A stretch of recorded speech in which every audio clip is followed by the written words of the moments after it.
We're now on Daf Kuf Amid Beis. Sof the Gemara says, Ki moti laila de beis shimshei li kadosh v'li pasel. The Gemara is saying the following: you put it on the shulchan on Sunday. Now we get to Friday. On Friday, that's already the time for putting it on the shulchan, and therefore the klisharis, the shulchan should be mekadesh it.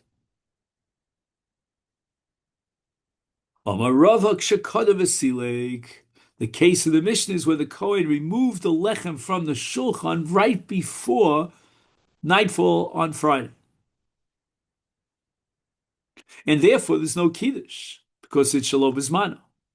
However, I don't need Rava's explanation here that it was he took it before Friday. But that which he set it up on the Sunday, which is the wrong day for Sidur Lechem Ve'Bazichin, that's a Maisa Kov. That's not meaningful. Whenever the Gemara wants to say that it's not a Maisa that can generate any dinim, it calls it a Maisa Kov. It's like a monkey. Okay, this leads us to the Mishnah here at the end of the parak. Shtei Lechem Necholos Ein Pachas Mishnayim V'lo Yosef Shlosha. So the Gemara now, the Mishnah now is going to go through various scenarios, calendar days, and see what's the maximum amount of time that the Shtei Lechem could be eaten. So the minimum amount of time is 2 days, but it can never be 3 days. Ketzad, how does that work out? Nefos mi Erev Yontif. On Erev Shavuos, they bake the Shtei Lechem. It cannot be baked on Yontif itself. It's got to be on Erev Shavuos. And therefore, that day on which it's baked is called day 1. Now, it will be eaten on day 2, and that's going to be the minimum of Ein Pachas Mishnayim. However, Tal Yontif Lios Achar Shabbos. Now, you have a Yontif on Sunday, which means that on Shabbos, you can't bake the Shtei Lechem. On Sunday, you can't bake the Shtei Lechem. You're going to bake the Lechem on Erev Shabbos. Now, Erev Shabbos is called day 1. That's Friday. Shabbos is day 2. And Sunday, which is Yontif, is day 3. And that's called Necholos L'Shlosha. And once again, you can't bake them on Shabbos nor on Yontif because the baking is a malacha of Lamites malachas, and it doesn't override the Shabbos nor the Yontif. In Lechem Aponim, we have a little bit of a different calculation, but the principle underlying this is the same. Lechem Aponim Nechal Ein Pachas Netish has got to be 9.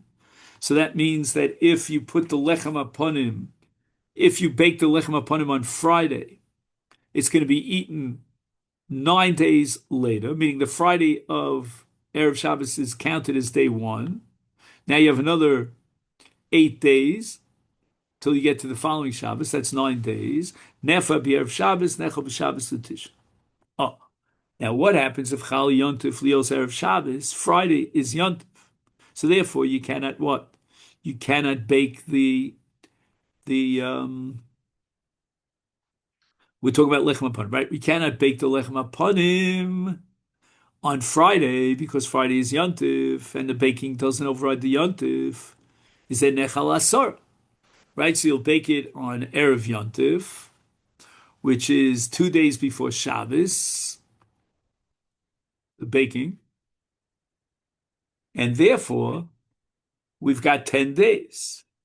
But what happens with Shnei Yomim Tovim of Rosh Hashanah? So now you can have Erev Rosh Hashanah, Nechal Yacharis, so you can have 11.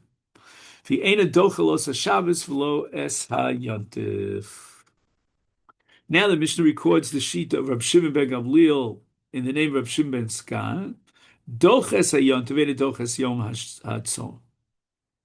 So again, if Yom Kippur falls on Erev Shabbos, then everybody agrees that you're going to have to bake it on Erev Yom Kippurim, and that gives you 1, 2, 3 days. However, where does Reb Shimon Gamliel disagree? He disagrees with the assumption that a regular yontif cannot be overridden for the sake of afiyah. And the machlokas is how to learn the pasuk. Um, I think he quote the pasuk here. Oh yeah, Ach asher yochel lachem l'chol nefesh ha'adam. Kol b'lochel lo yasabim ach asher yochel l'chol nefesh hu levado yasa lachem. And now, how do you dash in the word lachem? So if you dash in the word lachem v'lo migdash, lo kodesh, lo gavoa, then you have the sheet of the Tanakhama here that there's no way of overriding yontif for baking the lechem aponim, even though the lechem aponim will be eaten. And normally, what you do for eating, you're allowed to in yontif, but not for gavoa, not for the sake of gavoa. Whereas Reb Shimon Gamliel here, the dissenting view, holds that it's still considered ochel nefesh, and therefore you could bake it on yontif. It says lachem v'lo nochri. That's something else. Omar Avinu l'divrei Omer nidorim dorim krevim beyantiv lo teim v'deraisa michsei chazi rabbanan hu degozri shelo yishe el mideraisa nami lo chazi. Right. So when do we override Shabbos or Yontif for the sake of kodshim? When it's bismana. However, let's say a person takes upon himself a pledge to bring a korban. It's his private nidava. So therefore, he doesn't have to bring it on Shabbos or Yontif. Now, one might say that maybe that's only Gzeir D'Rabbanan. We don't want people to deliberately delay bringing their korban until Shabbos in order to override the Shabbos, or until Yontif to override the Yontif. No. We're talking about a Doraisa, because the Torah says, Lachem v'lo legavot. Dashtei alechem dechovas hayom. Now, in the case of Shtei Alechem, you can't say that he would deliberately delay it, because after Shavuos there's no Shtei Alechem. Nevertheless, it says, so you see that we're dealing with the Daraisa Alocha, Hadjan Alecha Shtei Alechem. Okay, we have another few minutes, and we're going to start the new Perek Be'ezer Hashem. Menachos v'Nesachim shenitma'u. Oh, so the subject of this Mishnah is pidyon. And the basic rule is as follows. If you have something that is Kedushas Domim and not Kedushas Aguf, then it's subject to pidyon. Kedushas Aguf is not subject to pidyon, except in one exception to the rule, and that's a Baal Mum. If the animal received a mum and it became possible, the Mizbech, then you could be poded.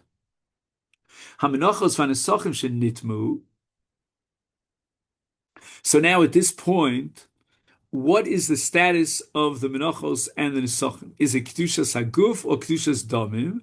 So the Mishnah says, Ad shelo kitchu b'kli, if they were just designated as Mincha, this flour is for Mincha, this Yayin is for Nesachim, that's Kedushas Damim, and therefore it's subject to pidyon. But Mishakidchu b'kli, once they were put into a Kli Shares, the Kli Shares is Mekadosh them b'Kedushas Haguf, it upgrades the Kedusha from Kedushas Dam to Kedushas Haguf. There's no pidyon on Kedushas Haguf. Ain't led pidyon. Now the Mishnah says, Ha'ofos v'ha'etzim v'alavonu Kli Shares nitmu ein lahem pidyon. Now you might say the following. You would think that since these Ophos, Eitzim, and Lavona and Klisharis became Tomei, it's like Psulei Mukdashim. And even if there's Kedush Saguf, it should be subject to pidyon. The Mishnah says, Eilen pidyon, shalom nemar pidyon el b'hema. The only time that something has Kedush Saguf, and yet you could be poded, because it became possible, that's only as far as behema, but not as far as anything else. Anything else that has Kedush Saguf, even if it becomes excluded and disqualified, it became Tomei, nevertheless, there's no pidyon. Omar Shmuel, vafilu hein tahorim niftim. What are we talking about now? We're talking about Menachos and Nesachim, that the Mishnah says that if they became Tomei before the Kiddush and the Klisharis, you can be pod to them. Says Shmuel, you don't have to wait until it became Tomei in order to allow pidyon. My timer. Commercial Kiddush Pli, as long as it wasn't Kiddush B'Pli, Kiddush Dam Kiddush Dam Niftim. So the Gemara says, "Va nitmu tanan." So why does the Mishnah bother with saying nitmu if that same law applies even if tahor? Who adin? So the Gemara says, "Who adin?" This is one of these IDs, ID that he needs it in the Reisha, needs it in the Sefer. Who adin the afal gavdlo nitmu, but the ID the ktani to kaboil misnei Sefer mishakidshu bekli and len pijon. Da filu nitmu nami lo after his kidshu kli. It's not like a behemoth that became possible, and it's not subject, therefore it doesn't lend itself to pigeon. Dafilu nitmu nami lo, is nami reisha shed nitmu.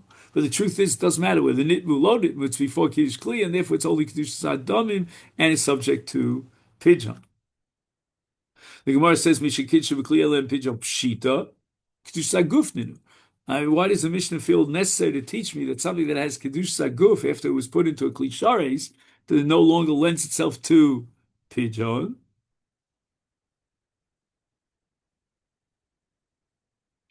So I don't know. I thought that there was a simple answer to this question because just like in Behema, once it becomes possible, like for example, it has a mum, then it does lend itself. It's subject to pigeon. So here too, even though it has kedusha guf, but nevertheless it became tame, and therefore it's like kochim she nifsalim, and therefore it's lend itself to pigeon. Maybe I could fit that into the Gemara. The Gemara says salka that can be a whole ubal mum ikri tame. And we're going to have to see in just a few minutes where do we know that a balmum is called a tameh? And anyway, therefore the Torah is making an analogy between tameh and balmum. Is tameh nami ke balmum dami? Right? If you call a balmum tameh, then a tameh itself is like a balmum. The afagav the kodesh kedusha guf ki nafel be mum mifrik. It's hafinami lifra, right? In the case of an animal, even if it has kedusha guf, but once it has a mum, it's subject to pigeon. Now, in the case of a tame, it's like a balmum based on that equation in the Torah, and therefore it should be subject to pigeon. But that's not what the Torah means when it calls a balmum a tame. The miklishares here on the top of Kuf Aleph, miklishares lo ashkan demifrik. Right? In the case of something that was sanctified in a klishares, as opposed to behema, a zeva, we don't find pigeon at all. Meaning, unless you prove to me that there is pigeon, the assumption is that there's no pigeon. Why? Because it was sanctified already in a klishares, has kedusha guf, and the fact that it became tummy is irrelevant. Where is this equation? The sign you learned in the Brisa, it says, what is this behema tmeya? If we take it literally, it's a behema that contracted tumor. No. Says the Brisa v'bali mumim sheniftim akosmedav. We're talking about a balmum. Ata omer v'balmum o eino el behema tmeya. How do you know? I mean, let's take the pasuk kipshuto. It says behema tmeya. Mom. The answer is because we have another pasuk. Kishu omer v'im behema tmeya upodaber kecha. So that's referring specifically to a behema tmeya. And now again, the Torah says v'im kol behema tmeya. Hare behema tmeya mura. Ha mani mekayim. Why the double language, the repetition of him kol behema tmeya. V'bali mumim sheniftim akosuv midaber. Okay, then this is where we'll conclude for today. And today is Tuesday, which is our 9:30 day.